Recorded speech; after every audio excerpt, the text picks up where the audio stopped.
all, welcome to my channel after a very long time. So my name is Ranjini and today we are going to start with a new chapter, that is chapter 3 of standard 8, which is understanding quadrilaterals. Okay, so we'll start the chapter with a few basic definitions which I am sure many of you would be knowing, but just take it as a revision. Okay, so first definition is plane surface. What is a plane surface? See, it's very obvious.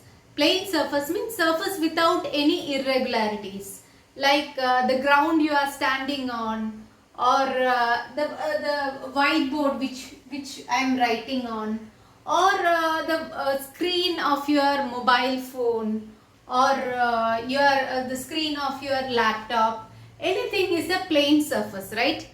So it's very obvious. Okay. So next one is curve. So how can we define curve? Suppose we are giving a pencil to a small child, for a 2-year-old child, okay, who doesn't know how to write. So what will he or she do with the pencil? He'll just keep on doodling like this, right? Or he'll draw something like this, or he'll draw something like this. Okay, so these are called curves. Okay, so how can we define curve? Any figure which is made on a plane surface, right? This is a plane surface. Okay, or a sheet of paper is a plane surface. Okay, so any figure which is made on a plane surface without lifting the pen from the surface, pen or pencil or anything from the surface. Okay, so here we are not lifting the pen, correct? So this is a curve, or this is a curve. So even this triangle can be called a curve because we can draw it without lifting the pen, correct? So all these things are examples of curves. So I hope you are clear with plane surface and curves. Okay, now we are going to see the different types of curves. Okay, so let's see, first is closed curve. So from the name itself we can understand what is a closed curve, right? So a curve which is closed. What do you mean by closed? See,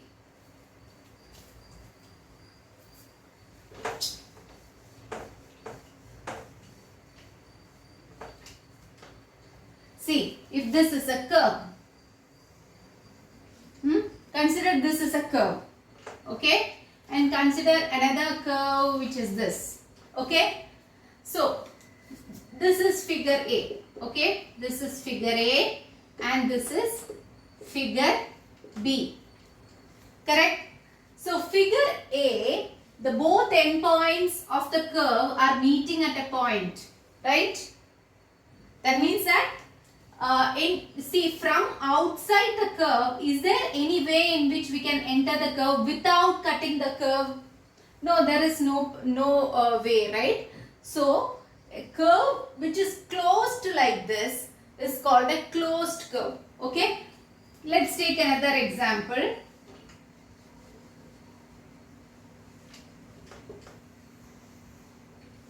See, this is also a closed curve, right? Because the curve meet each other.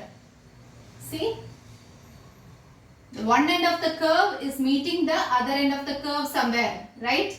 And there is no way in which we can enter inside the curve without cutting the curve, correct? So this is also a closed curve. Okay, clear with closed curve? Now what is open curve? Open curve is exactly opposite to this. That is, consider this figure. In this figure, the two endpoints of the curve is not meeting, right? So can we enter from outside the curve to inside the curve without cutting the curve? Of course you can enter, right? We don't have to cut the curve to enter inside the curve. Also consider another figure. Let's take this spiral.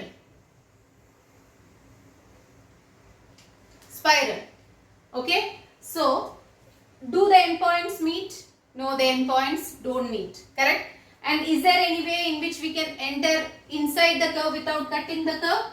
Yes. See, we can enter like this, right? Without cutting the curve, we can enter. Correct?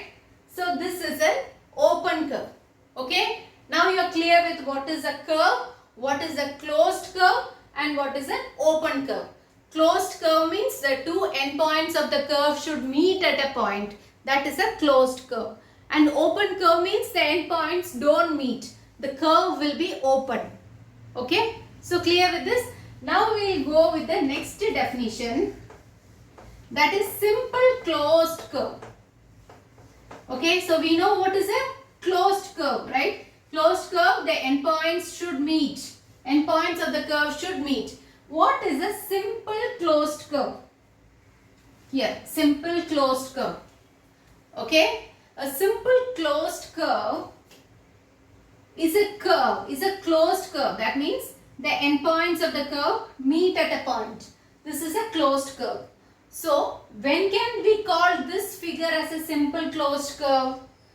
The simple closed curve is a closed curve where one endpoint of the curve does not cut through the curve at any point. Okay? What does that mean? See, here the two endpoints meet at a point. Correct? Endpoints are meeting at a point, so it is a closed curve. But does it cut through? For example, is it like this? Does it cut through the figure? No, it doesn't cut through the figure, right? Let us consider another figure.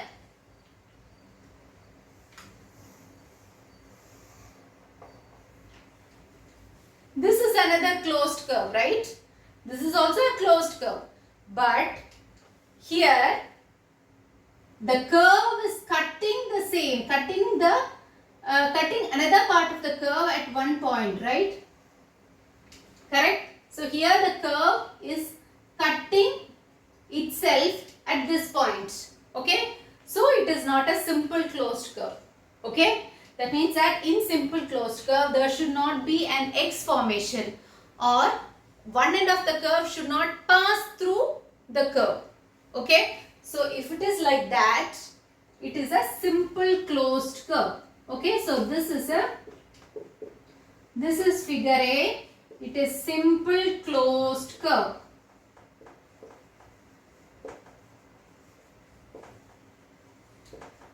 It is not a simple closed curve. Now let's see another example of simple closed curve. Okay? So that it will be more clear for you. Let's take this triangle. Okay? So is this triangle a closed curve? Yes, correct? Because there is no open point here. All the endpoints are meeting each other, right? All the line segments are meeting each other. It is not open. It is a closed curve. But is it a simple closed curve? Let's see. See, is there any point where one line segment cut through the other line segment? See, like this. This is what cutting through means. Okay? So, if it is like this, then it is not a simple closed curve. Okay? If it is cutting through the other line segment. But here it is not like that, right? It is just a simple triangle where the three line segments meet each other at the vertices. Okay? So, is it a simple closed curve now? Yes, correct, because the line segments are not cutting through the other sides. Correct? Okay, so this is what simple closed curve means. Okay, so we are clear about curve, closed curve, open curve and simple closed curve. Okay, clear with this? Now we will go with the next definition. Okay, now we know what is a simple curve, what is a closed curve and what is a simple closed curve. Okay, so I hope all of you are clear with this. Now we will move on to polygons. Okay, so polygon can be defined as a simple closed curve which is made up of line segments. Okay, so for example, let's take this one. What is this? This is a triangle, right? So it has three sides, and does any of the line segment cutting through any other side of this? For example, consider this figure. Okay, is this a simple closed curve? No, because this side is cutting through this side. Correct? So this is not a simple closed curve. Okay, but this, if you see, none of the sides is cutting through or passing through any other side. Okay, and also it is made up of line segments. Correct? There are 3 line segments here which combine together to form the triangle. Okay, so this is a polygon. Okay, see from the name itself, poly means many. Okay, so it need not be a triangle. It can be a square. If it has 4 sides, it is called a square or a rectangle. If it has 5 sides, it is called a pentagon. If it has 6 sides, it is called a hexagon.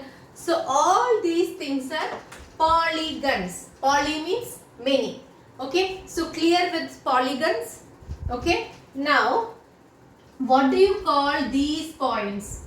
See, there are 3 points here, 1, 2 and 3. Okay, so the points where 2 line segments meet.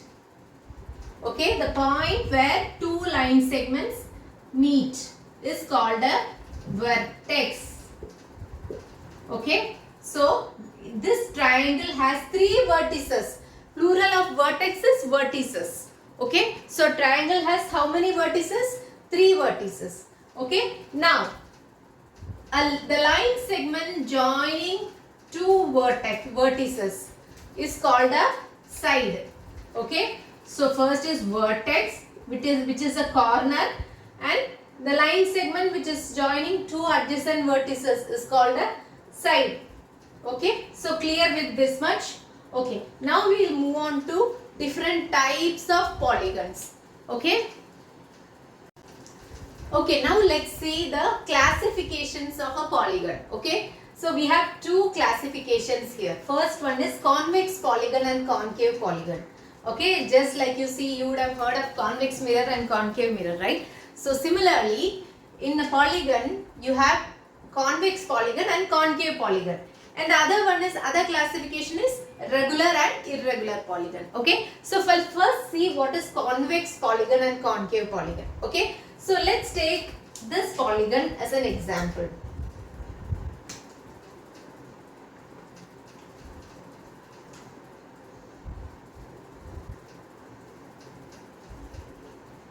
Okay, so this is a polygon. What is the name of this polygon? How many sides are there? 1, 2, 3, 4, 5, 6.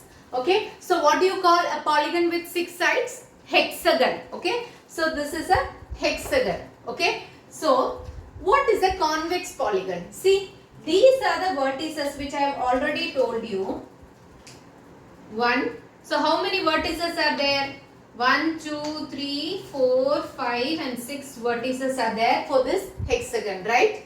Now, there are 6 angles also, if you can see. Okay?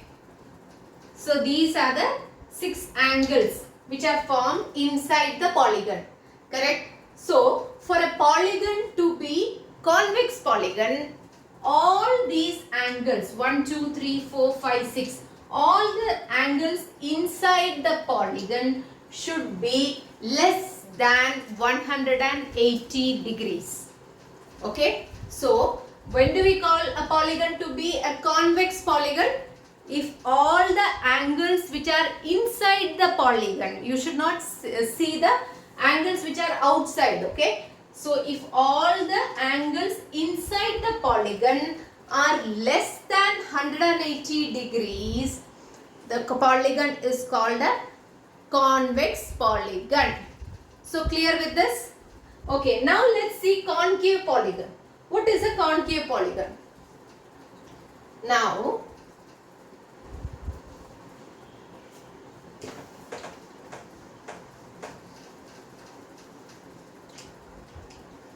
let's consider this figure, okay?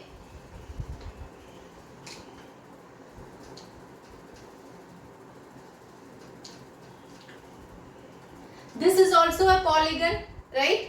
This is a closed curve made of line segments. So this is also a polygon, okay? But if you see which are all the interior angles, which are all the angles inside the polygon here, see 1, 2, 3, 4, 5 and 6. Okay, so these are the 6 angles inside the polygon. Okay, so if you see all these angles 1, 2, 3, 4, 5, all these angles are, you can see they are less than 180 degrees. But what about this angle, this sixth angle? This is also inside the polygon only, right? So if it has to be a convex polygon, all the angles inside the polygon should be 180 degrees. Okay, but here you can see this angle which is inside the polygon is more than 180 degrees. Correct? This angle is more than 180 degrees. So such polygons where at least one angle is more than 180 degrees is called a concave polygon. Okay, so this is a concave polygon. So clear with these two terms? Convex polygon, all the angles should be less than 180 degrees. Okay, convex polygon. Concave polygon, at least one angle should be greater than 180 degrees. Clear with the convex and concave terms? Okay. Now let's go into the next classification, which is regular and irregular. Okay, this is actually very easy. What is a regular polygon? Regular polygon means all the sides and all the angles of a polygon should be equal. Okay, if a polygon is regular, that means that all the sides of the polygon should be equal and all the angles of the polygon should also be equal. Okay, so let's take an example. Square. Okay, square, we know that all the sides are equal, right? All the sides are equal in a square. And what about all the angles? All the angles are also equal, which is equivalent to 90 degrees. Correct? So square is a regular polygon. Now let's see what is an irregular polygon. Irregular polygon means it is not a must that all the angles of a polygon is the same or all the sides are the same. Okay? For example, let's take a rectangle. Okay? Rectangle, we know that all the angles are 90 degrees, right? All the angles are the same. But what about the sides? Are they the same? See, opposite sides are equal here in a rectangle, right? This side and this side are equal. For example, if this is A, B, C, D. AB is equal to CD, correct? But and AD is equal to BC. Correct? But AB is not equal to AD. This side is not equal to this side. Correct? Only the opposite sides are equal. All the sides are not equal. Okay? So rectangle is an irregular polygon. Okay? So for a polygon to be regular, all the sides of the polygon should be the same and all the angles should also be the same. Okay, clear with regular and irregular polygon and also convex and concave polygon. Okay. Okay, now we are going to see what is a diagonal of a polygon. Okay, and also how many diagonals can we draw for a particular polygon. Okay, there is a formula for that. So we'll see all those things one by one. Okay, so first let's see the definition. What is a diagonal of a polygon? Okay, so let's take an example of a polygon. It's not that we should always take hexagon, we can take any other polygon. Okay, so what is the diagonal of a polygon? Diagonal is defined as a line segment joining two vertices of a polygon, but there is one condition. Those two vertices should not be adjacent. What do you mean by adjacent? Adjacent means next to each other. See, this vertex and this vertex are next to each other, right? So these two are called the adjacent vertices. Okay, like that, this one and this one, these two are adjacent vertices. This one and this one are adjacent vertices. So the vertices which are just next to each other are called adjacent vertices. Okay. So what is the line segment which we draw connecting the adjacent vertices? It is called a side, right? See, this is a side, this is a side, this is a side, this is a side. Okay. So if we are joining a line segment connecting two adjacent vertices, it is called a side. Okay. Now what is a diagonal? Diagonal is also a line segment connecting two vertices, but what is the condition? It should not be adjacent. Okay. So suppose if you are taking this vertex, okay, this is an adjacent vertex, this is an adjacent vertex. Okay. So we should not, it's already connected. These two are connected with this side, these two are connected with this side. Okay. Now if you connect this vertex to this vertex, okay, let's see A, B, C, D, E, F. Okay. So which are the adjacent vertices for A? B and F are the adjacent vertices for A. Okay. So those adjacent vertices are already connected using sides. Okay. So if we take A and connect it to, for example, C.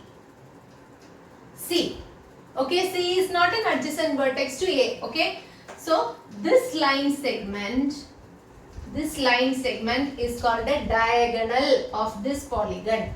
Okay. Similarly, from A to E, okay, this is another diagonal. Okay. So like this, from each vertex we will have two diagonals. You can check it if you are taking, sorry, three diagonals. From A to D also we can draw, right?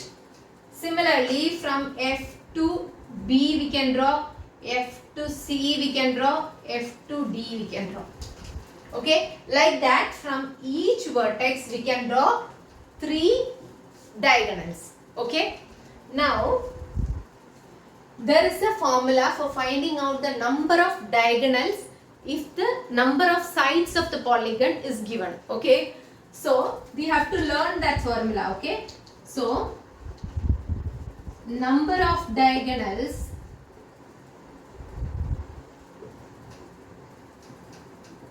is equal to n into n minus 3 by 2. Okay, this is a formula for finding the number of diagonals if they have given the number of sides of a particular polygon. Okay, for example, let's take this hexagon itself. Okay, if you are taking the hexagon, how many sides are there? N is equal to 3. Okay, so if you substitute 3 in this formula, number of diagonals